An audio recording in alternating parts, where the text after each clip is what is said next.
ನಮಸ್ಕಾರ ರೀ ಎಲ್ಲರಿಗೂ. ಇವತ್ತಿನ ದಿವಸ ನಾನು ರುಚಿಕರವಾದಂಥ ಮಸ್ತ್ ಟೇಸ್ಟಿಯಾದಂಥ ಮಾವಿನಕಾಯಿ ರಸಮ್ ಮಾಡಿ ತೋರಿಸ್ತೇನೆ. ತೋತಾಪುರಿ ಮಾವಿನಕಾಯಿ ತೊಗೊಂಡೆ ನೋಡಿರಿ. ಮಾವಿನಕಾಯಿ ಹುಳಿ ಇರಬೇಕು. ಇದು ಹುಳಿ ಐತಿ, ಸಿಹಿ ಹುಳಿ ಕುಡೆ ಐತಿ. ಮಾಡ್ಬೋದು, ಇದನ್ನ ರೌಂಡನ್ನು ಮಾವಿನಕಾಯಿ ಸಿಕ್ಕರೂ ಮಾಡ್ಬೋದು ನೋಡಿರಿ. ಇದನ್ನ ಮೇಲಿನ ಸಿಪ್ಪಿ ಎಲ್ಲ ತಗೊಳ್ಳೋಣ.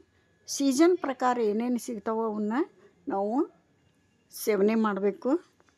ಈ ಮಾವಿನಕಾಯಿ ಯಾವಾಗಲೂ ಸಿಗೋಂಗಿಲ್ಲ, ಇದು ಒಂದು ಸೀಸನ್. ಈಗ ಸೀಸನ್ ಇರುವಾಗಲೇ ಇದರ ಎಲ್ಲ ರೆಸಿಪಿಗಳನ್ನು ನಾವು ಮಾಡಿಕೊಂಡು ಊಟ ಮಾಡಬೇಕು. ಇವಾಗ ನೋಡಿರಿ, ಇದನ್ನು ಮೇಲಿನ ಸಿಪ್ಪಿ ಎಲ್ಲ ತೆಗಿತೇನೆ ನಾನು. ತೆಗೆದು ಒಳಗೆ ತಿಳಲೆ ಇರ್ತೈತಲ್ಲ, ಅದಷ್ಟನ್ನು ತೆಗೆದಿಟ್ಕೊಳ್ಳೋಣ.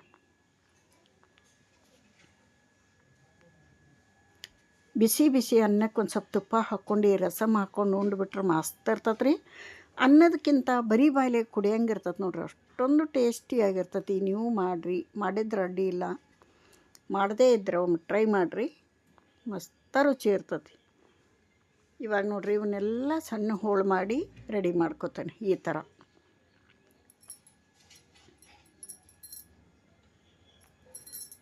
ಇವೆಲ್ಲ ಹೆಚ್ಚಿ ರೆಡಿ ಇಟ್ಕೊಂಡೇನೆ. ಈಗ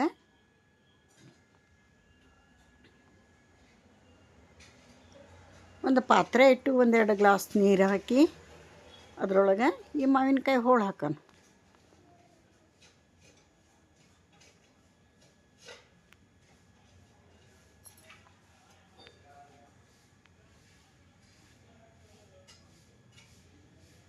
ಒಂದು 4 ಹಸಿಮೆಣ್ಸಿನ್ಕಾಯಿ ಹಾಕೋಣ. ತೊಳೆದು ಮುರಿದು ಹಾಕಾಕತ್ತಾನೆ. ನಿಮಗೆ ಖಾರ ಜಾಸ್ತಿ ಬೇಕಂದ್ರೆ ಇನ್ನೊಂದೆರಡು ಹಾಕೋರಿ. ನಾವು ಖಾರ ಮೀಡಿಯಮ್ ತಿನ್ನೋದು, ಮಕ್ಕಳು ಊಟ ಮಾಡ್ತಿರ್ತಾವಲ್ಲ ಅದಕ್ಕೆ. ಇವಾಗ ನೋಡಿರಿ, ಹೆಚ್ಚಿದಂಥ ಮಾವಿನಕಾಯಿ ಪೀಸ್ಗಳನ್ನು ಇದ್ರಾಗ ಹಾಕೋಣ. ಚಲೋ ಒಂದು 5 ನಿಮಿಷ ಕುದಿಬೇಕಿದು. 5 ನಿಮಿಷಕ್ಕೆ ಕುದ್ದು ರೆಡಿ ಆಗಿಬಿಡ್ತೈತೆ ಇದು.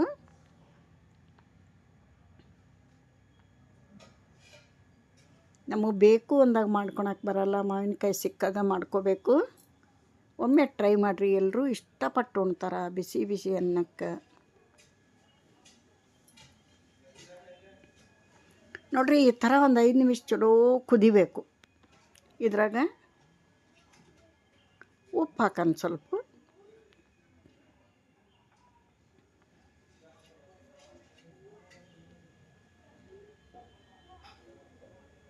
ಸ್ವಲ್ಪ ಉಪ್ಪು ಹಾಕೋಣ, ಸ್ವಲ್ಪ ಅರಿಶಿನ ಹಾಕೋಣ.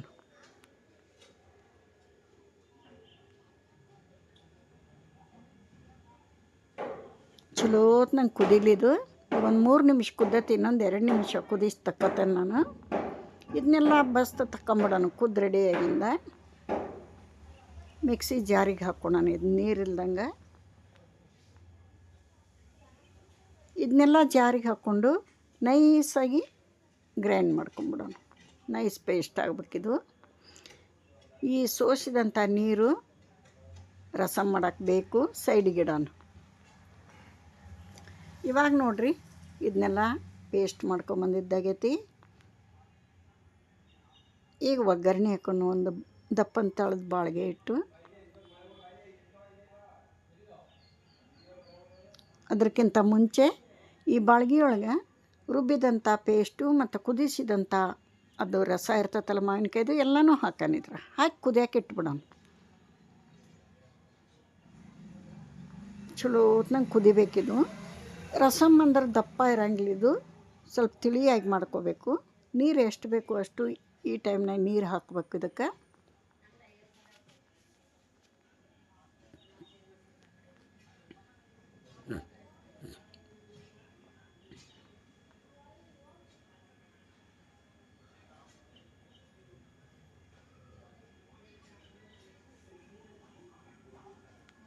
ಜಾರಿಗೆ 1 ಲೋಟ ನೀರು ಹಾಕಿದ್ನ ಹಾಕೀನಿ. ಬೆಲ್ಲ ಹಾಕೋನು. ಹುಳಿಗೆ ತಕ್ಕಷ್ಟು ಬೆಲ್ಲ ಹಾಕಲೇಬೇಕು ರಸಮ್ಗೆ.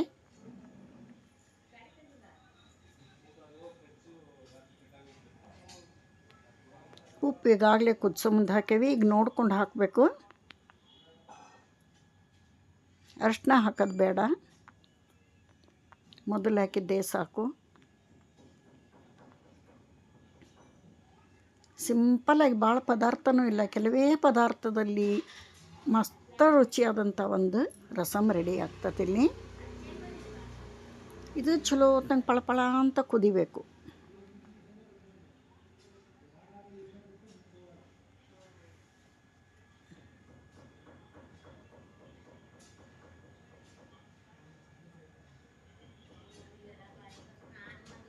ನೋಡಿರಿ. ಇದಕ್ಕೆ ಆ ಸೈಡು ಕುದಿಯಾಕಿಟ್ಟೇನಿ, ಸಣ್ಣಗೆ ಉರಿ ಇಟ್ಟು ಇಲ್ಲಿ ಒಗ್ಗರಣೆ ಹಾಕೋಣ. ಅದಕ್ಕೆ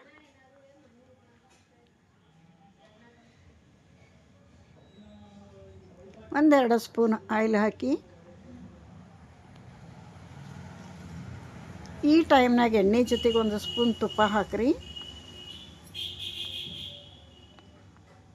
ನಾನು ಮರ್ತೇನೆ ಇಲ್ಲಿ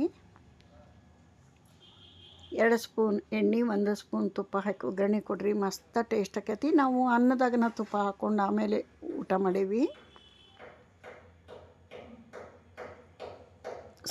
ಸಾಸಿವೆ ಜೀರಿಗೆ ಚಟಪಟ ಅಂದಿಂದ ಕರಿಬೇ,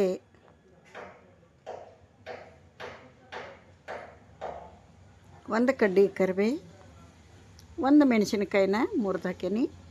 ರುಚಿ ಮಸ್ತ್ ಬರ್ತೈತಿ ಮೆಣಸಿನ್ಕಾಯಿ ಹಾಕೋದ್ರಿಂದ, ಒಣ ಮೆಣಸಿನ್ಕಾಯಿ.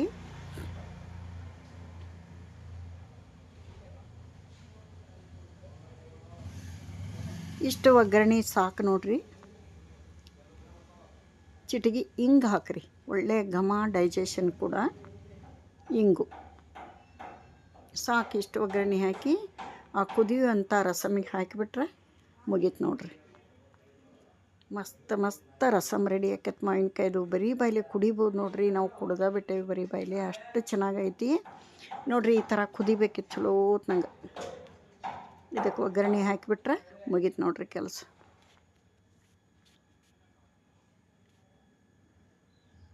ಒಳ್ಳೆ ಘಮ ಬರಾಕತ್ತೈತಿ. ಯಾವಾಗ ಕುಡಿತೇನೆ ಅನಿಸ್ತೈತೆ, ಅಷ್ಟೊಂದು ಟೇಸ್ಟಿಯಾಗಿ ಬಂದೈತಿ ಇದು. ನೀವು ಟ್ರೈ ಮಾಡಿರಿ. ಯಾರೆಲ್ಲ ನನ್ನ ವಿಡಿಯೋ ನೋಡ್ತೀರಿ, ಒಂದು ಲೈಕ್ ಕೊಡೋದನ್ನು ಮರಿಬೇಡ್ರಿ. ಹೊಸಬ್ರು ಯಾರಾದರೂ ನೋಡ್ತಾ ಇದ್ರೆ ಸಬ್ಸ್ಕ್ರೈಬ್ ಮಾಡ್ಕೊಂಡು ವಿಡಿಯೋ ನೋಡಿರಿ. ಈ ಒಗ್ಗರಣೆ ಪಾತ್ರೆ ಒಳಗೆ ಎಣ್ಣೆ ಅದು ಇರುತ್ತಲ್ಲ, 1-2 ಸ್ಪೂನ್ ಹಾಕಿ ತಿರುಗಿಸಿ ಹಾಕಿಬಿಡೋಣ. ಈಗ ನಾನು ಒಂದು ಬಾಲಿ ಸರ್ವ್ ಮಾಡಿ ತೋರಿಸ್ತೇನೆ ನೋಡ್ರಿ. ಏನು ಸೂಪರಾಗಿ ಬಂದೈತಿ.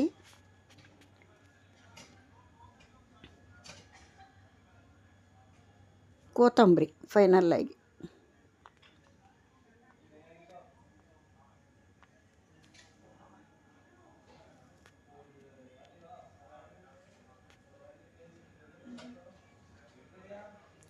ನೋಡ್ರಿ ಏನು ಸೂಪರಾಗಿ ಬಂದೈತೆ ನೋಡ್ರಿ ರಸಮ್ಮು. ಇಲ್ಲಿಗೆ ಈ ವಿಡಿಯೋ ಮುಗಿಸ್ತೇನೆ. ಮತ್ತೊಂದು ಹೊಸ ರೆಸಿಪಿಯೊಂದಿಗೆ ಸಿಗ್ತೇನೆ. ಎಲ್ಲರಿಗೂ ಬಾಯ್.